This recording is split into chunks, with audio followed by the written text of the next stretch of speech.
मी code क्रमांक 101. मी आज तुम्हाला एका मुलींच्या शिक्षणासाठी झटणाऱ्या स्त्रीची गोष्ट सांगणार आहे. एका स्त्रीची खूप पुण्याई, आलं शिक्षण घरी दारी, शाळेत जाय रे बाळा, निरक्षराला किंमत नाही, शाळेत जाय रे बाळा, निरक्षराला किंमत नाही. घे हातात पुस्तक पेन, शाळेत मिळते ज्ञान, शाळेची कर रे घाई, निरक्षराला किंमत नाही. शिक्षणाला दर्जा भारी, झाले डॉक्टर मुलं मुली, शिक्षणाला दर्जा भारी, झाले डॉक्टर मुलं मुली, शाळेची कर रे घाई, निरक्षराला किंमत नाही.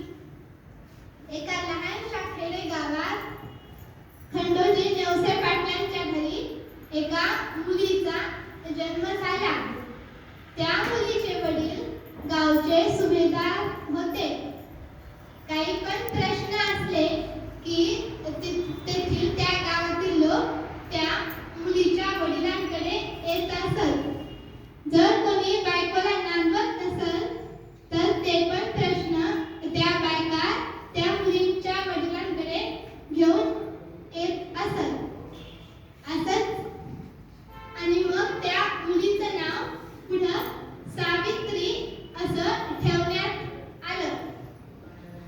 आणि मग हळूहळू ती मुलगी मोठी होऊ लागली. सावित्रीबाई शरीरानं आधीपासून सावित्रीबाई या शरीराने झिटपाट असल्यामुळे सुरुवातीपासूनच त्यांच्या लग्नासाठी मुले पाहायला सुरुवात झाली.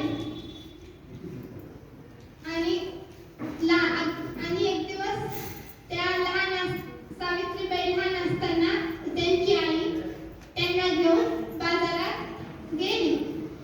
आणि त्यांच्या आईनं त्यांना विचारलं की सावित्री तुम्हाला काय घ्यायचं आहे?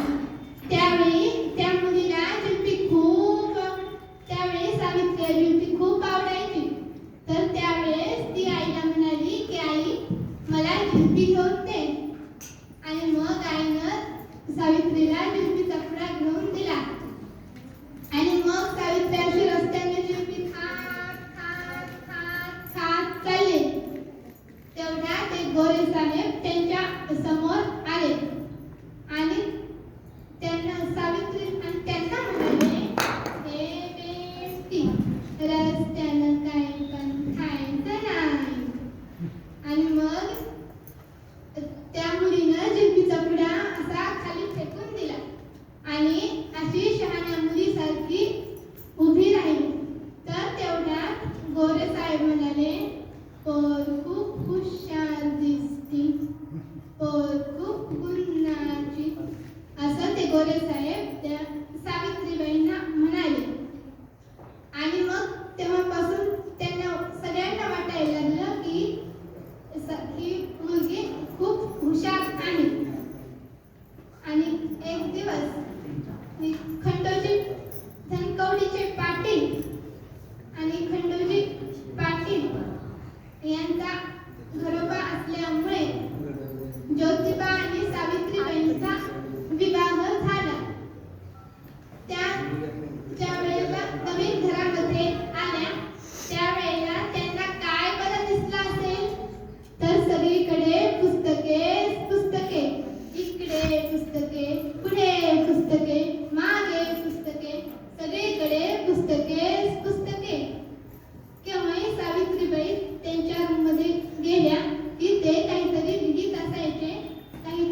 व वाचायला शिकल्या. त्या शाळेत शिकवायला जात असताना लोक त्यांना खूप त्रास द्यायचे. त्यांच्या अंगावर शेण, चिखल, घरातलं खरकट पाणी, दगड फेकायचे. पण तरी सुद्धा त्या डगमगल्या नाही. त्यांनी आपलं शिक्षणाचं कार्य सुरूच ठेवलं. आणि एक दिवस शाळेत शिकवायला जात असताना त्यांच्या एक धटिंगण त्यांच्या समोर आला आणि तो त्यांना म्हणतो कसा, "ओ बाई, तुम्ही जर हे शिक्षणाचं फळ बंद केलं नाही तर मी तुमची आबरू शाबीत ठेवणार नाही." असा तो धटिंगण त्यांना म्हणतो. तर त्यावेळी त्याला म्हणाल्या की माझी आबरू काही तुझ्या बापाची इस्टेट आहे का रे, आणि म्हणे शाबीत ठेवणार नाही असं त्याला म्हणाले. आणि त्यांनी त्याच्या एक सणकन कानाखाली वाजवली.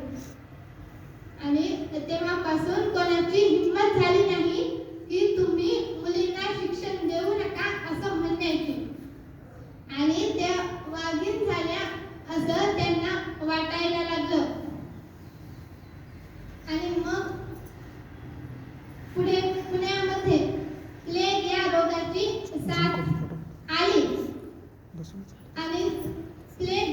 आणि त्यांनी प्लेग झालेल्या रोग्यांवर औषध उपचार त्यांनी सुरू केले आणि त्यातच त्यांचे प्राण गेले. या गोष्टीतून आपल्याला असा बोध मिळतो की त्या जर स्त्रीने सहन केलं नसतं तर आज माझ्यासारख्या मुलींना इथे शिक्षणाची संधी मिळाली नसती. धन्यवाद.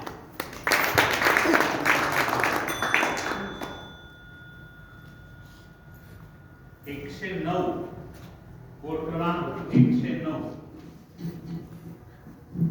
नमस्कार, माझा कोड क्रमांक 109. माझ्या कथेचे नाव आहे श्यामची